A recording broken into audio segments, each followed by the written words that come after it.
சிரித்த முகத்துடன் எந்த விஷயத்தையும் செயல்படுத்தக்கூடிய ஆற்றலும் திறமையும் கொண்ட மிசவராசி அன்பர்களுக்கு, மிசவராசி நேயர்களே, உங்களுடைய இயல்பான தன்மை என்ன, உங்களுடைய உண்மையான செயல்பாடு என்னன்னு புரிஞ்சுக்கிட்டவங்க உங்களை யாருமே பகைச்சுக்கிற மாட்டாங்க.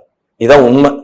ஏன்னா நீங்க இயற்கையாவே ஒரு தாய் மேல எவ்வளவு ஒரு குழந்தை பற்று வைக்குமோ அதே மாதிரிதான் நட்புகள் மேல உண்மையான பற்று வைப்பீங்க.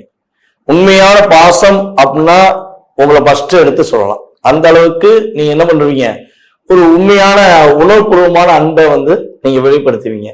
இது ஏன் நீங்க வெளிப்படுத்துறீங்க அப்படின்னு சொல்லி நீங்க எப்ப உணர்வீங்கன்னா, உங்களை யாராவது ஏமாத்திருப்பாங்க பாத்தீங்களா, உங்களை கஷ்டப்படுத்திருப்பாங்க பாத்தீங்களா, அப்பதான் யோசிப்பீங்க நம்ம மட்டும் ஏன் இந்த உண்மையான அன்பை எல்லாருக்கும் வெளிப்படுத்துறோம், நம்மளை ஏன் சில நேரங்கள்ல நம்ம உணர்வுபூர்வமா புரிஞ்சுக்கிட்டவங்க நம்மளை மிஸ்யூஸ் பண்ணிட்டாங்களே, அப்ப நம்மளும் போலியான அன்பை வெளிப்படுத்தலாமா அப்படின்னு நினைச்சு பார்ப்பீங்க. ஆனா அந்த செயல்பாடு உங்களுக்கு ஒரு 15% கூட சாட்டிஸ்பேக்ஷன் பண்ணாது. திரும்பி என்ன பண்ணுவீங்க, நீங்க அதே இடத்துல உட்கார்ந்துக்கிருவீங்க. சோ பழையபடியே அதே உண்மையான அன்புக்குள்ளேயே நீங்க பயணிப்பீங்க. சோ இப்படி பயணிச்சு உங்க கூட பயணித்த அத்தனை பேருமே பலன்களை, சந்தோஷத்தையும் ஒரு மகிழ்ச்சியும் பெற்ற பிறகு உங்களை ஏத்து நின்று ஒரு மாதிரியா ஃபீல் பண்ற மாதிரிலாம் பேசுவாங்க. சோ அவங்களை கண்டு வருத்தப்பட வேண்டாம்.